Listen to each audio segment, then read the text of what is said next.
Okay, Saturday 27th of August. We've just beaten Tonbridge Angels. I'm here to speak to Steve Pitt. Steve, good day? Yeah, yeah. We take the result Yeah, all day long. In fact, we said to the players before the game that, bearing in mind we've got the first batch of games out of the way and we're still finding our feet. Um, the most important thing today was the result. yeah, Um, Even if we had to sacrifice a degree or a level of performance, 3 points and the win was everything to yeah. us today. Brilliant. And I think, ironically, that's how it panned out. Yeah.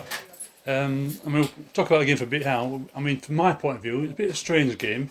We were under the cost for most of the first half. Got a great goal, then got another great goal. Second half, we were controlling it. Then the sending off seemed to turn it in their favour again, and Yeah, I think, credit to them. I thought you're quite right. They controlled the game to a large degree first half. And not necessarily by the way they played, but I thought we were a little bit off it first half. yeah, From the levels that we've been performing at for the first four games, particularly the first three games.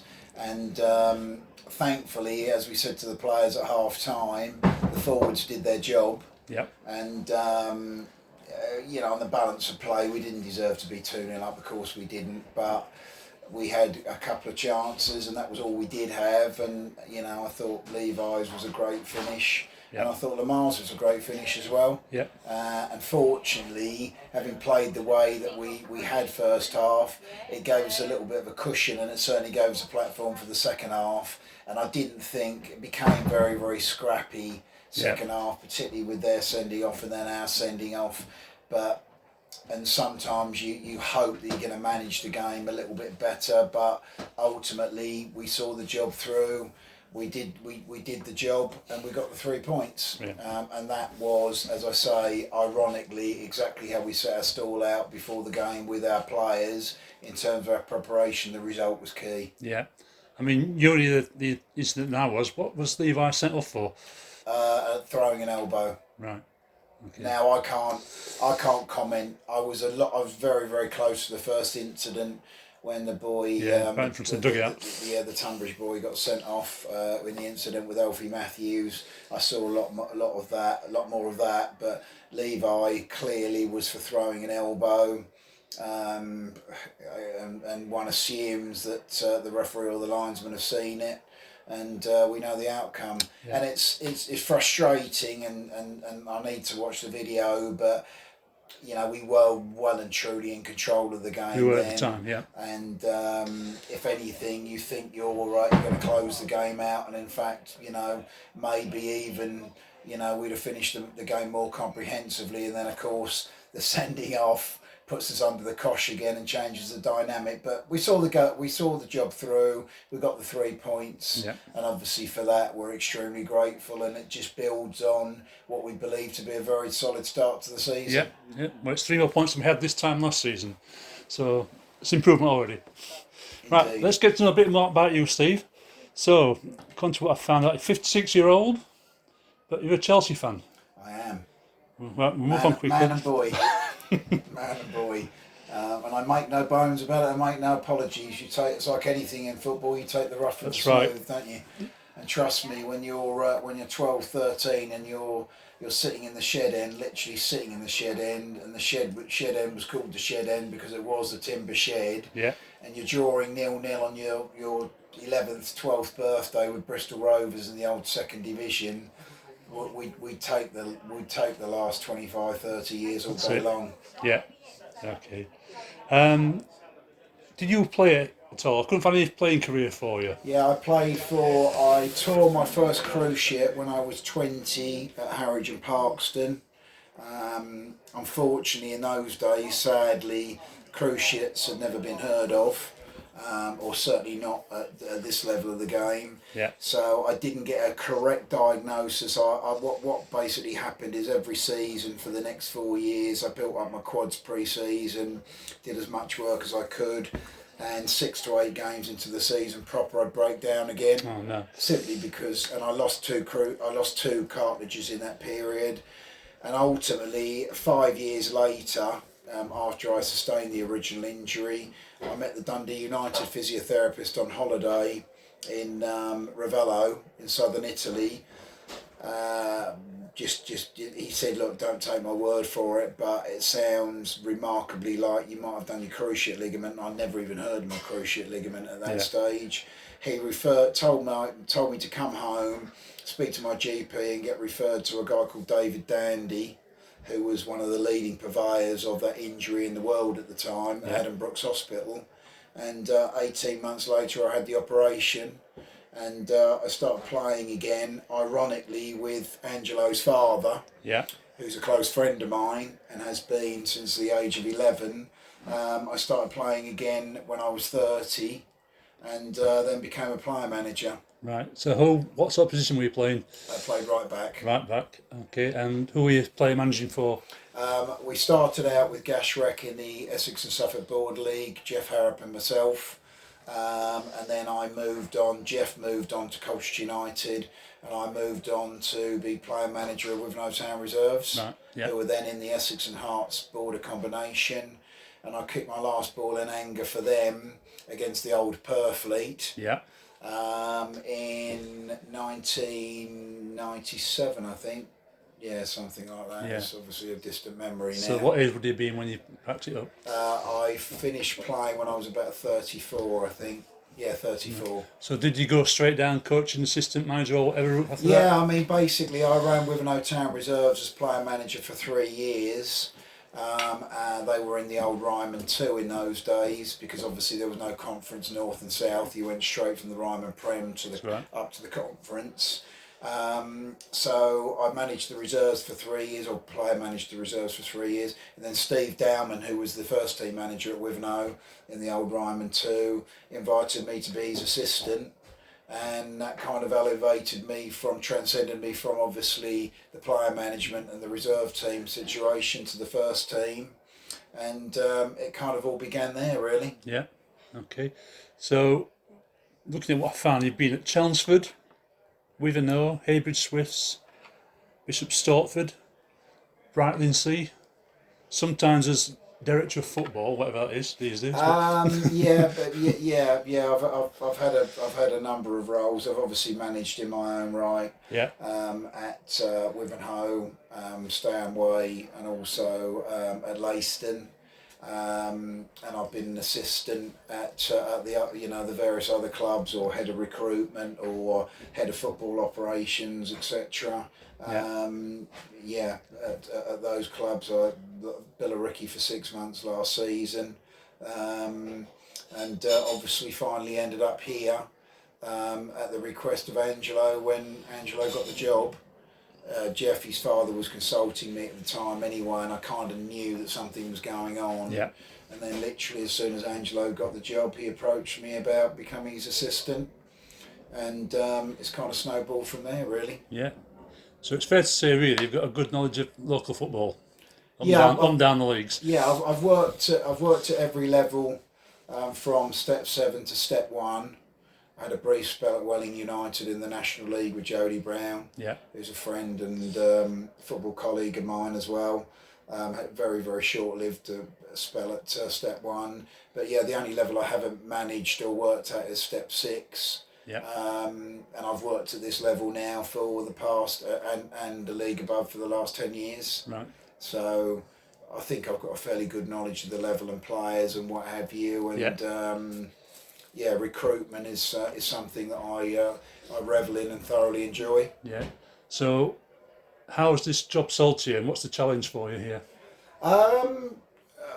Well, you know, we live within our means, don't we? I mean, I've known Lee Harding for probably about 13 years, since I was at Heybridge Swifts with Brian Statham. So I've known Lee all of that time. In a footballing capacity, and also I priced a bit of work for him back in the day because I'm in construction, and I priced an extension for him in one of his buildings. So I've known Lee for that period of time, not to any great extent, but obviously we mutually knew one another. Yeah. And obviously it's common knowledge and an open secret how the football club operates and the football club works. We have a budget which is, okay. It certainly doesn't put us in the higher echelons of the table, but we understand the constraints, and I was well aware of the situation when I was originally approached about the role, and it's a challenge, isn't it? Yeah. It's a challenge to not only be able to compete at this level, which was our prerequisite when we came in. We had to be competitive, but I think the next stage beyond that is to win football matches. Yeah. And that is our aim. That's our intention every time we go on the pitch. And I think, in 5 competitive games, based on the build-up in the pre-season, I think we've proved that we can hold our own. That's right. I mean, a lot of the players are obviously stepping up, so you and Angela must know a few players from around the leagues and picked out a few gems. I think, you cut your cloth accordingly, don't you? Yeah. We make no bones about it, and as I say, anybody that knows the levels and knows football and has a knowledge of football will know that we can't compete with certain clubs at this level. We can't compete with certain clubs below this level. But that's football. Yeah. How people choose to spend their money is entirely their prerogative and entirely up to them. We have set a profile, and basically that profile, given the financial constraints and given the challenges that we've got, is generally speaking for young, hungry players that want to use this football club as a platform to maybe elevate themselves back to where they've been, or elevate themselves to where they see themselves going. Yeah. And we think that we provide an environment, or we're providing an environment and a background to enable them to achieve that. That's right. And it seems as well, since I've been here, be quite a bit of team bonding going on, which we've not seen much of before. In the clubhouse, we're having a sing-song last Thursday, and well done tonight. You're right. Enjoyed that.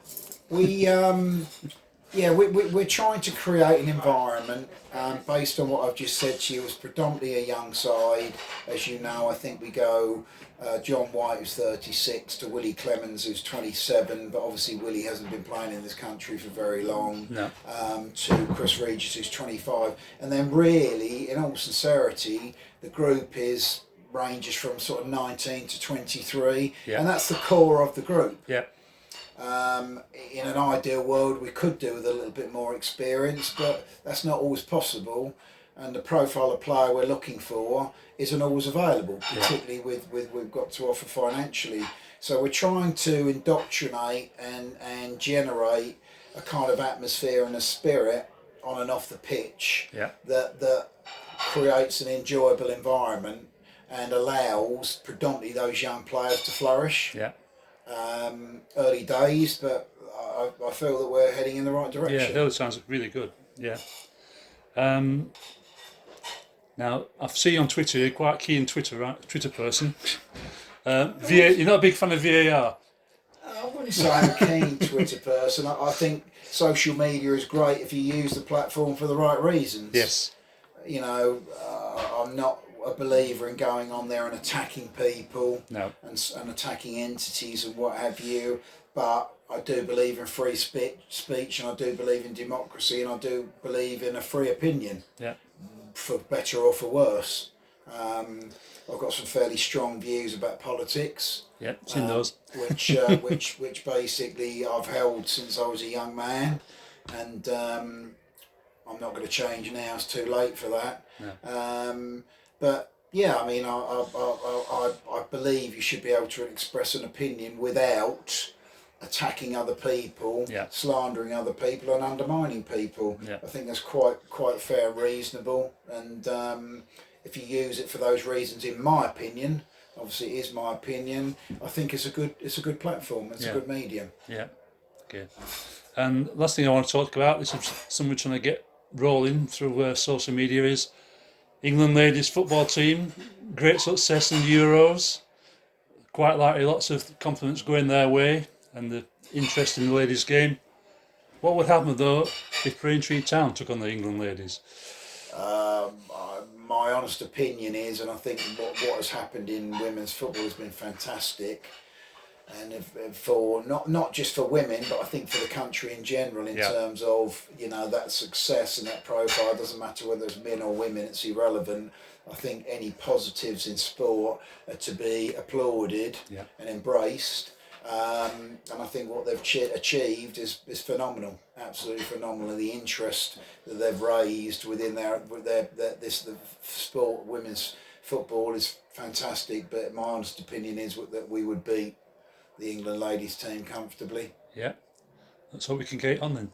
They might want to prove us different. On a final note, I guess I was maybe destined to come here because my father played for Braintree in the 60s. Yeah. And I used to come to Cressing Road as a child with him. Has it changed much? Yeah, to an extent, but Some of the same old fans are here. Yeah, Braintree and Criddle. So your statistics man. Yeah. I've been meaning to speak to him to actually, because I gather he goes back about 50 years or something like that. Yeah. So he would probably even know my father, who ended up being in pro football with under Jim Smith as the manager of Colchester United Reserves. But yeah, so I'll just Dave, isn't it? I'll check that out with him. It's just out of curiosity, really, see if the records go that far back to Braintree and Criddles. Yeah, that's what they must do. Steve, that's great. Thanks so much for your time. We appreciate it. Pleasure. Thank you. Thank you.